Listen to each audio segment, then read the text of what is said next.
say think phase. But let you in on a secret. Nobody knows the real story.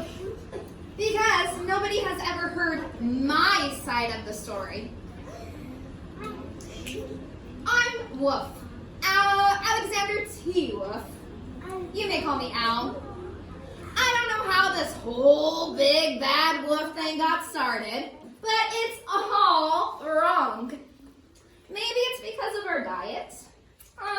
Hey, it's not my fault wolves eat cute little animals like bunnies, sheep, or some pigs. That's just the way we are. If cheeseburgers looked cute, well, you probably want to eat like the big bad wolf too. I don't like her. I want to big one. This guy. But, like I was saying, the whole big bad wolf thing, it's all wrong. The real story started about with a sneeze and a couple sugar. The true and real story. Way back, once upon a time, I was making a birthday cake for my dear old grandma. And I just had a terrible sneezing cold. And I ran out of sugar. What's a guy to do without sugar? I'm trying to make a cake here. So, I just walked down the street to ask my neighbor for a cup of sugar. Now, this neighbor was a pig. And let me tell you, he wasn't very bright. Hey. He built his house out of straw. I mean, can you believe it? I mean, who in their right mind builds a house out of straw? Come on, pig, get it together. So, of course, the minute I knocked on the door, it fell right down. Fell in.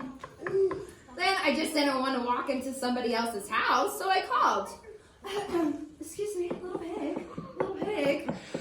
Are you in? No answer. So, I was just about to walk home without my cup of sugar from my dear old grandma's cake. And then that's when my nose, it started to itch. And I felt a sneeze coming on. And I huffed. And I snuffed. Sorry, I jumped in. I had a great big sneeze. And guess what happened when I sneezed? You guys. Yeah, I mean, come on. Her house is straw. What am I going to do? And you know what? That whole darn house made of straw, yeah, it fell down. Right into the middle of the pile of straw was the first little pig. Dead as a doornail. Yeah. He's been home the whole time. I mean, I was knocking on it. Give me my sugar. And it seems pretty shameful to just leave a pretty good yam dinner there in the straw. So, you know, I gotta eat it up. And would you guys just leave a cheeseburger just laying there? No. So that's what I did. I had a little snack. I felt a little bit better. But I still didn't have my cup of sugar. Am I supposed to pass that? No, you're good. Okay, great. So I went to the next door neighbor's house. And you know what? That neighbor was the first little pig's brother. Yeah, this one was a little bit smarter. I'm a little smarter. But not by much. He built his house out of sticks. Well, I rang the doorbell of the house of sticks. Nobody answered. I called. Oh, excuse me, Mr. Pig, are you in? He yelled back, "Go away, Wolf! You can't come in here. I'm shaving the hairs of my chatty chan chan." I had just grabbed the doorknob and felt another sneeze coming on. What's gonna happen? I huffed, and I snuffed, and I tried to cover my mouth, but I sneezed, and a great big sneeze. Achoo! And you're not gonna believe it, but that guy's house fell down just like his brother's.